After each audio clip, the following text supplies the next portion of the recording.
Seventh का जो second chapter है, जो एनसीईआरटी क्लास 7 का जो सेकेंड चैप्टर है, प्राणियों में पोषण। हमने पिछले वीडियो में समझा था पादप में पोषण। आज हम लोग पढ़ेंगे प्राणियों में पोषण। चलिए उसको समझते हैं क्या है।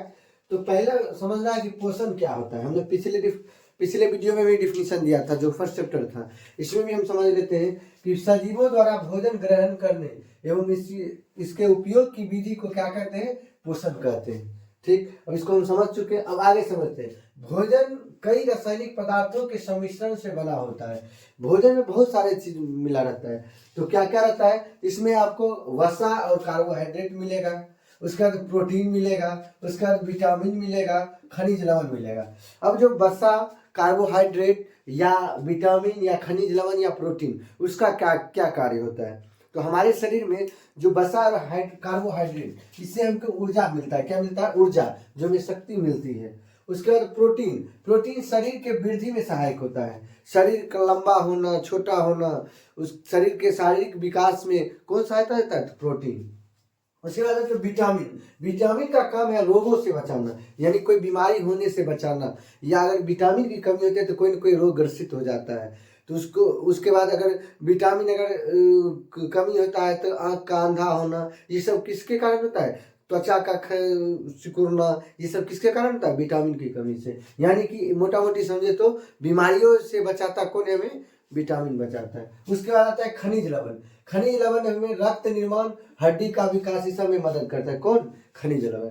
अब समझते हैं, मानव सहित सभी जीवों की वृद्धि करने, स्वस्थ गतिशील बनाए रखने के लिए खाद्य पदार्थों की आवश्यकता होती है। अगर हम लोग खाना पीना नहीं खाएंगे तो क्या हमारी शारीरिक विकास हो पाएगी? कोई भी कार्य कर पाएंगे? नहीं कर पाएंगे। तो खाद्य पदार्थ हमारे जीवन के लिए आवश्यक है। अब पोषण के जो होते हैं विभिन्न चरण, वो क्या क्या होता है? जो पोषण जो हम लोग खाते पीते हैं, जो भी खाद्य पदार्थ को खाते हैं, उसका मतलब किस तरह से वो कार्य करता है, किस तरह से वो सही किस होके जाता है, तो किस तरह से वो कार्य करता है उसको समझते हैं। तो उसका कार्य पहले वो अंतर्ग्रहण का मतलब क्या? हम कोई भी भोजन को अपने अंदर खाते हैं, यानी कि ग्रहण करते हैं। उसके बाद उसका पाचन होता है। जब वो भोजन जो जाती है तो वो उसके बाद उसका क्या होता है? पाचन। मान लीजिए कि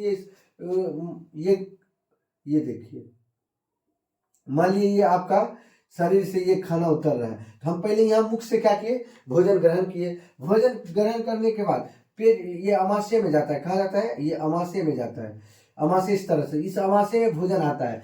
फिर भोजन यहाँ से क्या होता है? यहाँ पाचन स्टार्ट होता है। क्या मतलब क्या?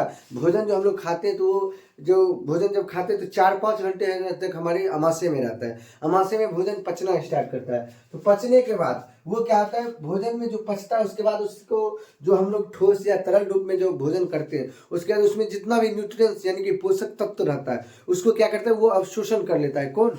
यहाँ आपका क्षुद्रांश, ये सब क्या करता है? यानी कि छोटी आंत में क्या होता है? उसका अवशोषण होता है। अवशोषण होने के बाद उसका स्वांगीकरण होता है। स्वांगीकरण का मतलब क्या?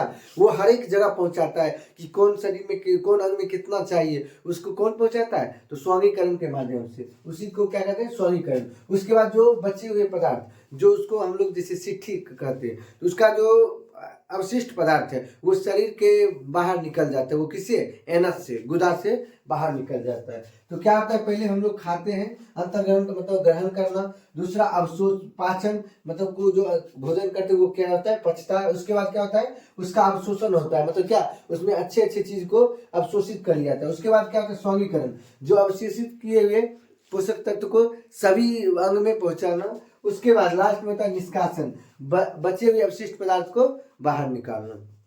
अब समझते हैं अंतर्ग्रहण क्या होता है। तो किसी जीव द्वारा भोजन को शरीर में ग्रहण करने की क्रिया क्या कहलाता है? अंतर्ग्रहण कहलाता है। पाचन क्या होता है? तो जटिल खाद्य पदार्थों को सरल पदार्थ में बदलना या टूटना या विखंडन क्या कहलाता है? विखंडन कहलाता है। तथा इस प्रकरण को क्या कहते हैं? पाचन कहते हैं। पाचन हम पहले ही समझ चुके हैं। उसके बाद पाचक रस क्या होता है? तो जटिल पदार्थों को उनके सरल रूप में बदल देते हैं। क्या कहते हैं? जटिल पदार्थों को क्या करते हैं? उसको सरल रूप में बदल देते हैं। आहार नाल एवं संबंध ग्रंथियां मिलकर पाचन तंत्र का निर्माण करती है। क्या करती है? पाचन तंत्र का निर्माण करती है। अब पाचन तंत्र में क्या क्या आता है उसको समझते हैं। उससे पहले समझते हैं पाचन ग्रंथियां क्या होता है। तो लाल ग्रंथि, यकृत, अग्नाशय, ये सब कैसी ग्रंथि है? तो पाचन ग्रंथियां हैं। तो इस सब से क्या निकलता है? तो रस निकलता है। अब समझते हैं मानव में पाचन किस तरह से होता है। तो क्या पहला होता है मुख गुहिका, इसका चलन क्या है? मानव में पाचन तो मुख गुहिका, उसका मुख गुहिका से होते हुए कहा जाती है भोजन, तो वो ग्रासनली या ग्रसिका में जाती है। उसके बाद आमाशय यानी कि पेट में जाती है। उसके बाद क्षुद्रांश यानी कि छोटी आंत में जाती है। उसके बाद ये बृहदांत मतलब क्या? बड़ी आंत में जाती है। और लास्ट में मल द्वार या गुदा के द्वारा वो क्या होता है? बाहर निकल जाता है। मान लीजिए कि ये आपका फिगर समझिए, जैसे मान लीजिए ये मुख से होके भोजन गया, कहा मुख से होकर होते हुए भोजन गया। भोजन जब ग्रहण गया तो ये जो पाइप है जिसके होके खाना जाती है इसको ग्रास नली कहते हैं। ग्रास नली से होते हुए अमाशय में जाती है। अमाशय में जाने के बाद ये फिर छोटी आंत, उसके बाद बड़ी आंत। बड़ी आंत का इस तरह से सिंबल रहता है, इसमें बहुत सारा कुंडली रहता है, बहुत सारा कुंडलित रहता है। वो क्या होता है? बड़ी आंत। इसके बीच में छोटी आंत रहता है, ये कनेक्ट छोटी आंत से होता है। फिर बड़ी आंत से होते हुए लास्ट में एनस यानी कि गुदा से बाहर निकल जाता है। तो यही होता है कि आप मानव का पाचन का ये प्रक्रिया होता है। तो हम एक एक कर सकते समझते हैं कि मुख गुहिका में क्या होती है, मुख गुहिका में कैसे पाचन होती है, उसको एक एक करके समझते हैं। तो पहले समझते हैं मुख गुहिका, ये क्या होता है। तो भोजन का अंतर ग्रहण मुख द्वारा होता है, यानी कि मुंह के द्वारा भोजन का अंदर जाता है, ग्रहण होता है। अब क्या होता है? मुख, जब हम मुख को खोलते हैं तो उसमें हमको बहुत सारे दांत दिखाई देते हैं और जीव। तो एक एक करके समझते हैं दांत और जीव का क्या कार्य है। तो दांत में आपका दांत 4 प्रकार के होते हैं। कितने? 4 प्रकार के। एक होता है कृंतक, दूसरा होता है रदनक, और उसका अग्र चवर्णक, और लास्ट होता है चवर्णक। अब जो कृंतक होता है इसका काम होता है काटने का। कोई भी भोजन अगर खाते हैं तो इसका काम क्या होता है? काटना, यानी कि कोई भी चीज को हम काटते हैं, किसको? आगे वाले दांत से काटते हैं। उसका रदनक का काम होता है चीरना फाड़ना। क्या होता है? चीरना या फाड़ना। अब ये क्या होता है? तो चीरना, जैसे आप देखते हो इस बगल में एक दांत रहता है, ये जो नुकीला टाइप का, नुकीला जो बना रहता है वो क्या होता है? रदनक। वो कोई भी चीज को हमको फाड़ने और चीरने में कार्य करता है। उसके बाद अग्र चवर्णक, जिसको हम लोग गाँव में चौवा कहते हैं, तो उसका काम क्या है? चबाना। अग्र चवर्णक और जो पीछे वाला होता है उसको क्या कहते हैं? क्या काम होता है? चबाना होता है। अब देखिए दांत टोटल कितनी होती है? 32। और उसका सूत्र क्या होता है? तो ये जो कृंतक होता है इसको याद रखिए 21-23, ICPM 21-23। ये क्या होता है? तो 21-23 में मतलब क्या? जो कृंतक होता है वो उसकी संख्या 2 होती है। एक साइड की गिनती करा रहे हैं, जिसे को 2 पार्ट में बांट दीजिए। तो एक साइड है, एक साइड है, इसकी संख्या होती है 2। कितने? 2 होते हैं। कितने? दांत काटने वाले या कि काटने वाला कृंतक का। और रदनक की संख्या 1 होती है, जो यहाँ बगल में, ये बगल है, ये क्या? रदनक। उसके बाद आपका आता है अग्र चवर्णक, जो आपका चौवा होता है। उसके बाद चवर्णक जो पीछे जाता है। तो टोटल संख्या होती है एक साइड की 2, 1 3, 3 2 5, 3 8। एक साइड में होती है 8। तो 8 8 16 और 16 दूनी 32। तो टोटल दांत की संख्या कितनी होती है? 32। तो समझ गए। अब समझते हैं दांत के प्रकार। ये 2 प्रकार से के होते हैं। एक होता है अस्थाई दांत और दूसरा होता है अस्थाई दांत। अब अस्थाई दांत क्या है और अस्थाई दांत क्या है?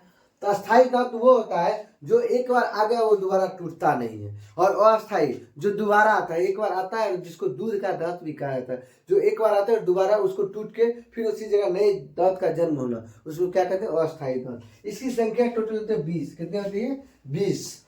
उसके बाद समझते हैं अब जीव। जीव क्या होता है? तो जीव जो हम लोग कोई भी खाते हैं तो जीव के द्वारा क्या है? तो कोई स्वाद को चखते हैं तो किसके द्वारा? जीव के द्वारा। इसकी बनावट कैसी है? तो जीव का बनावट, इसमें आपका जो ये भाग है, जो ये आप आगे में दिख रहे हैं, जो आपका सबसे ऊपर का बाहर का भाग है, ये आपका किस चीज का स्वाद कैसा दिखाता है? तो नमकीन। कैसा? नमकीन। जस्ट आगे का भाग जो होता है ये भाग आपको मीठा का देता है। कैसा? तो मीठा का जो आभास कराता है कहाँ? यहाँ होता है। और इस बीच में, जो बीच वाले भाग में कोई स्वाद नहीं पता चलता है, उसमें आप कुछ भी रखिएगा तो उसका कोई स्वाद नहीं। और जब आप तीखा की बात करें तो सबसे पीछे तीखा दिखाए, तीखा का स्वाद कहाँ आता है? तो सबसे पीछे। और बगल में आपका खट्टा का स्वाद आता है। कैसा आता है? खट्टा का। ये आपके जीव की प्रकृति है। अब समझते हैं दूसरा कि भोजन नली या उसको ग्रसिका या ग्रास नली कहते हैं। अब उसका क्या होता है? तो निगला हुआ भोजन ग्रास नली अथवा ग्रसिका में जाता है। कोई भी भोजन खाते हैं तो वो पाइप, ग्रास नली एक पाइप की तरह होती है, उसमें क्या होता है? ये निगला हुआ भोजन अंदर जाता है। ग्रसिका की भित्ति के संकुचन से भोजन नीचे गिरता है। जो भोजन जो नीचे जाता है वो किस तरह से, ऐसा तो नहीं कि डालते हो डायरेक्ट नीचे गिर जाता है, ऐसा नहीं, वो कर्मानुकुंचन यानी कि संकुचन के माध्यम से वो होता है अमाशय में जाता है। ठीक, अब समझते हैं अमाशय क्या होता है। अमाशय, तो अमाशय मोटी भित्ति वाली एक थैलीनुमा संरचना, कैसे थैलीनुमा संरचना, ये इस तरह की होती है थैलीनुमा संरचना। कौन, अमाशय। इसकी आकृति की बात करें जाए किया जाए तो ये चपटा एवं जे की आकार की होती है। जे, देखिए ये जे की तरह दिख रहा है, जे की तरह दिख रहा है, तो जे की आकार की होती है। अमाशय का आंतरिक स्तर श्लेष्मल यानी कि हाइड्रोक्लोरिक अम्ल पाचक रस स्रावित करता है। कौन, अमाशय का जो आंतरिक दीवार होता है, जो आंतरिक स्तर होता है, उसमें हाइड्रोक्लोरिक अम्ल और पाचक रस दोनों स्रावित करता है। कौन, अमाशय। श्लेष्मल अमाशय के आंतरिक स्तर की सुरक्षा प्रदान करता है, अंदर के जो दीवारों को जो सुरक्षा, जिससे हाइड्रोक्लोरिक अम्ल बहुत ज्यादा वो उसमें जलाने की क्षमता होती है, तो उसको सुरक्षा कौन देता है, यही श्लेष्मल देता है। नहीं तो क्या होगा, वो पेट अंदर से क्या हो जाएगा, अमाशय जल जाएगा। इससे निकलने वाली जठर रस प्रोटीन, जो अमाशय से जो जठर रस निकलती है, ये प्रोटीन को सरल पदार्थों में विघटित कर देता है। कौन, तो अमाशय से निकलने वाली जठर रस। अब समझते हैं क्षुद्रांश यानी कि छोटी आंत क्या होता है। तो ये अत्यधिक कुंडलित होती है, जो हमने बताया कि ये बड़ी आंत और बड़ी आंत जैसे ये है, इस तरह से ये जो है ये आपका बड़ी आंत है, लेकिन छोटी आंत ये अग्नाशय से होकर जुड़ा होता है पहले इस तरह से, ये कुंडली इस तरह से इसमें रहता है, यही है आपका छोटी आंत। तो छोटी आंत तो जो बड़ी आंत के बीच में रहता है, ये क्या होता है, अत्यधिक कुंडलित नली है। कैसा है, अत्यधिक कुंडलित नली है। इसकी लंबाई 7.5 मीटर, लगभग कितना है, 7.5 मीटर है, किसकी, छोटी आंत की लंबाई। क्षुद्रांश की आंतरिक भित्ति पर उंगली के समान उभरी हुई संरचनाएं पाई जाती है। कैसे, उंगली के समान संरचनाएं किसमें पाई जाती है, यही छोटी आंत में, जिन्हें हम दीर्घ रोम या रसांकुर भी कहते हैं।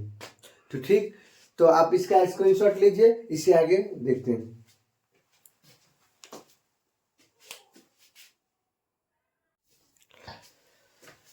अब उससे आगे समझते हैं।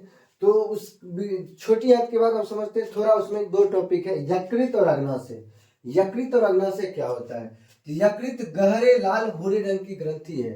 यकृत कैसी है, तो गहरे लाल भूरे रंग की ग्रंथि होती है। यह शरीर की सबसे बड़ी ग्रंथि होती है। क्या होता है, शरीर की अगर पूछे सबसे बड़ी ग्रंथि कौन सी है, तो यही आपका कौन आ जाएगा, यकृत। कौन सा आ जाएगा, यकृत। यह पित्त स्रावित करती है, यह यकृत जो होती है ये पित्त स्रावित करती है, जो पित्ताशय नामक थैली में संग्रहित रहता है। जो पित्तरस होता है वो कहाँ संग्रहित रहता है, पित्ताशय नामक थैली में।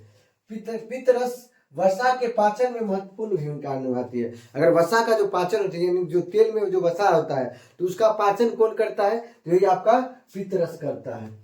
अब है अग्नाशय। अग्नाशय क्या होता है, यह हल्के पीले रंग की बड़ी ग्रंथि है। इसका आकार एक पत्ती के आकार का होता है। किस तरह से, ये पत्ती के आकार का होता है, किसका, यही आपका अग्नाशय का होता है।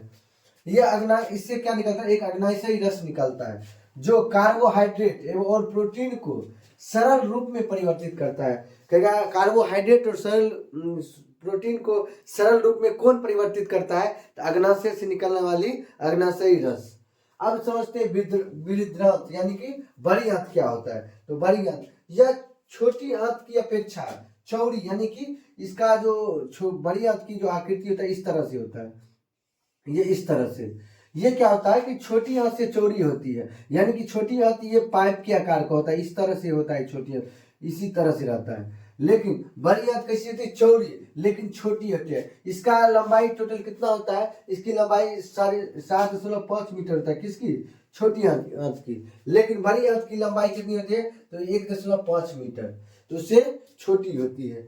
इसका मुख्य कार्य क्या है, जल और कुछ लवणों को क्या करता है, अवशोषण करता है। कौन, बड़ी आंत। और इसके अलावा इसका कोई कार्य नहीं है। इससे होकर फिर क्या आ जाती है, तो जो अपशिष्ट पदार्थ, जो बचा हुआ अपचित पदार्थ है, वो कहाँ चले जाती है, तो मल द्वार में। तो मल द्वार में क्या होता है, बचा हुआ अपचित पदार्थ मलाशय में चला जाता है तथा अर्ध ठोस के रूप में गुदा द्वारा बाहर, यानी कि एनस के द्वारा बाहर निकल जाता है। एनस आपका इसी तरह से यहाँ से आता है और ये इस तरह से आपका जो अपचित पदार्थ है जो यहाँ से जाते हुए ये कहाँ निकल जाता है, ये अग्नस मल द्वार द्वारा बाहर निकल जाता है। अब समझते हैं, हमने तो समझा मानव में पाचन किस तरह से होता है।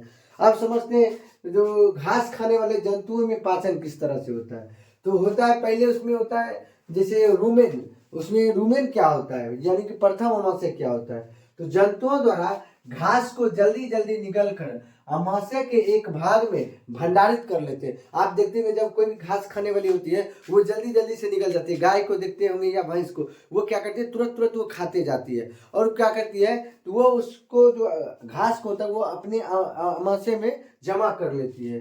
तो वो क्या कर लेती है भंडारित कर लेती है। यह भाग क्या कहलाता है रूमेन कहलाता है यानी कि प्रथम अमाशय कहलाता है। रूमेन भोजन का आंशिक, रूमेन में अगर पूछे तो रूमेन में भोजन का आंशिक पाचन, हल्का सा पाचन होता है जिसे जुगाल या कड कहते हैं। परंतु बाद में जंतु इसको छोटे छोटे पिंडकों को मुख में लाता है। देखते होंगे बाद में वो जब खाना खाया हो जाता है तो बाद में जब बैठता है तो वो उसको जुगाली करते रहता है। तो वो क्या करता है छोटे छोटे पिंडकों को मुख में लाता है तथा जिसे वह चबाता रहता है। इस प्रक्रम को रोमंथन या जुगाली करना कहते हैं तथा ऐसे जंतु रूमिनेंट अथवा रोमंथी कहलाते हैं। तो आप इस वीडियो में जो इस चैप्टर में जो प्राणियों में पोषण, इस चैप्टर में बस इतना ही था।